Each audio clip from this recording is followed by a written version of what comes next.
चलिए बच्चों, आज की क्लास शुरुआत करते हैं। आप लोग का हमारे इस चैनल पर बहुत बहुत स्वागत है। देखो बच्चों, आप लोग यूपी बोर्ड एग्जाम्स के फिजिक्स की तैयारी कर रहे हैं। आज के इस फिजिक्स के हम पहला चैप्टर वैद्युत आवेश तथा क्षेत्र, इसमें आज हम जो देखने वाले हैं हमारा मोस्ट इम्पोर्टेंट टॉपिक है जो आपके बोर्ड एग्जाम्स में अक्सर पूछा जाता है। सबसे पहले हम देखेंगे घनकोण क्या होते हैं। ये आपके बोर्ड एग्जाम में कई बार पूछा गया है। अगर आप लोगों ने पिछला लेक्चर्स नहीं देखा है, नीचे डिस्क्रिप्शन में जो है प्लेलिस्ट मिल जाएगा। वहां पर जितने भी टॉपिक्स इस चैप्टर के बनते हैं सभी के ऑलरेडी वीडियो जो है उपलब्ध है। आप लोग देख करके अपने बोर्ड एग्जाम्स की तैयारी अच्छे से कर सकते हैं। चलिए बच्चों, शुरू करते हैं आज की क्लास और देखते हैं घनकोण होता क्या है। देखो बच्चों, अगर हम बात करें घनकोण क्या होते हैं, जिसे हम सॉलिड एंगल बोलते हैं, तो घनकोण को इसको हम ऐसे समझते हैं, जैसे मान लीजिए ये हमारा कोई वृत्त है, ये हमारा कोई वृत्त है, तो ये वृत्त का केंद्र होगा। भाई जब वृत्त है तो वृत्त का केंद्र होना स्वाभाविक है, वृत्त का केंद्र होगा ही। अब वृत्त के केंद्र पर इसकी सतह से कोई ना कोई कोण जो है, ये मान लीजिए कोण बना, ठीक। तो वृत्त की सतह से वृत्त के केंद्र पर जो कोण बनता है इसी को घनकोण कहा जाता है। क्या कहा जाता है? घनकोण कहा जाता है। और घनकोण को ओमेगा द्वारा प्रदर्शित किया जाता है। यानी ये जो घनकोण होता है इसे ओमेगा द्वारा प्रदर्शित करते हैं।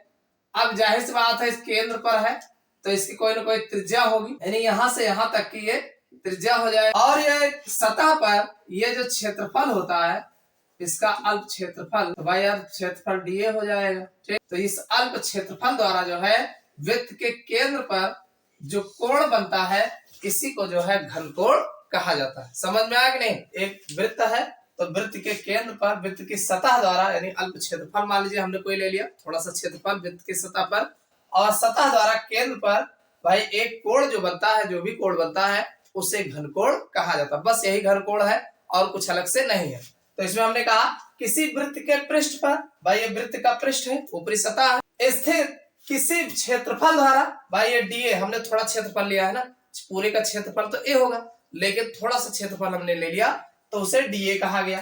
तो क्षेत्रफल द्वारा वृत्त के केंद्र पर बनाया गया कोण, भाई केंद्र हमारा ये है, तो केंद्र पर बनाया गया कोण जो होता है वो घनकोण कहलाता है। यही हमने लिखा और कुछ अलग से नहीं। इसे ओमेगा द्वारा प्रदर्शित किया जाता है, यानी जो घनकोण होता है इसे ओमेगा द्वारा प्रदर्शित करते हैं। अब चूंकि हमने थोड़ा क्या बताया है तो इसे डी ओमेगा कहा गया है, ठीक है।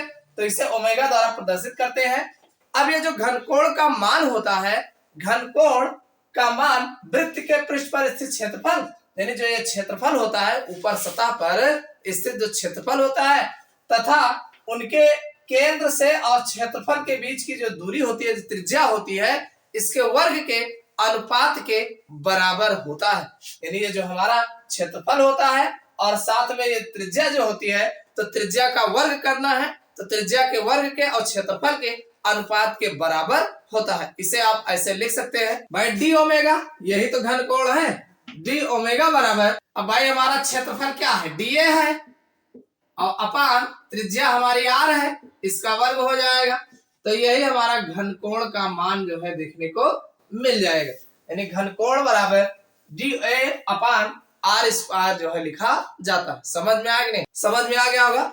यानी घनकोण जो होता है डी ओमेगा बराबर dA अपान r स्क्वायर होता है। तो ये आपका घनकोण था, आपके एग्जाम में पूछ लिए जाते हैं, अक्सर पूछा गया है। भाई ये जो घनकोण होता है इसकी SI यूनिट की अगर हम बात करें तो स्टेरेडियन होता है। इसको लिख सकते हैं, घनकोण का SI मान स्टेरेडियन होता है। इसको भाई आप जान रहिएगा। तो ये तो बात हो गई घनकोण की। अब हम जो है आवेशों का एक समान वितरण होता है जिसे हम सतत आवेश वितरण कहते हैं।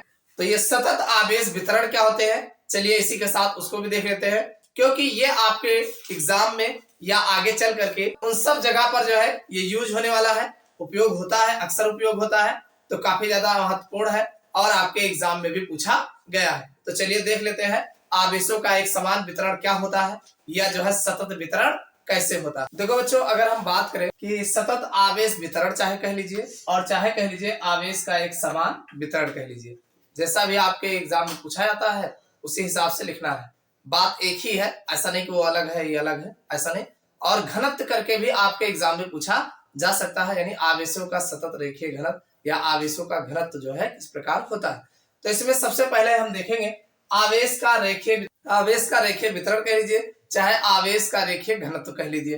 तो भाई अगर हम रेखीय घनत्व की बात करें तो रैखिक है, मतलब रेखीय है, तो कोई ना कोई रेखीय होगा। जैसे आप जानते हैं भाई ये हमारा रेखीय है। अब ये रेखीय जो होगा भाई इसमें कोई ना कोई लंबाई तो इसकी होगी भाई, ये लंबाई हो जाएगी। भाई हमारा रेखीय है तो इसका घनत्व जो होगा इसके लंबाई पर डिपेंड करेगा। तो अगर हम कोई रेखीय है और इस पर आवेश डालते हैं, आवेश भेजते हैं, तो इसकी लंबाई यानी आवेश और लंबाई का अनुपात जो होता है वो रेखीय घनत्व कहलाता है। तो इसको आप कह सकते हैं किसी तार के प्रति एकांक, भाई प्रति एकांक लंबाई पर, भाई पूरे लंबाई पर प्रति एकांक लंबाई पर वितरित आवेश की मात्रा, यानी पूरे पर एक समान आवेश की मात्रा वितरित होगी, तो वितरित आवेश की मात्रा को रेखीय आवेश घनत्व कहते हैं। समझ में आई बात कि नहीं? किसी तार के, कोई भी तार है तो उसकी प्रति एकांक लंबाई पर वितरित आवेश की मात्रा को रेखीय आवेश घनत्व कहा जाता है। समझ में आई बात? अब रेखीय आवेश घनत्व को हम जो है लैम्डा से प्रदर्शित करते हैं। आप लिख सकते हैं रेखीय आवेश घनत्व को लैम्डा से प्रदर्शित करते हैं, और लैम्डा बराबर होगा हमारा फार्मूला Q/L हो। इसको आप अच्छे से जाने रहिएगा क्योंकि इसकी आवश्यकता आपको बाद में पड़ेगा कि लंबाई के हिसाब से अगर देखेंगे तो ये हमारा रेखीय आवेश घनत्व जो होगा लैम्डा बराबर Q/L होगा। ये तो भाई इसका अगर मात्रक अगर देखा जाए तो मात्रक में क्या है, ऊपर हो जाएगा आपका कूलाम, भाई ये मात्रक आपका कूलाम हो जाएगा, और लंबाई है तो ये मीटर में हो जाएगा। तो ये इसका मात्रक जो है कूलाम प्रति मीटर आपको देखने को मिल जाएगा। समझ में आ गया होगा? लैम्डा बराबर Q/L होगा, तो भाई इसका मात्रक Q का मात्रक कूलाम हो जाएगा और लंबाई का मीटर होता है तो कूलाम प्रति मीटर ये हो जाएगा। इसी तरीके से अगर हम बात करें पृष्ठ आवेश घनत्व, तो पृष्ठ, किसी पृष्ठ की बात करें, मान लीजिए ये हमारा पृष्ठ है, भाई कोई पृष्ठ है तो भाई क्षेत्रफल होगा जरूर।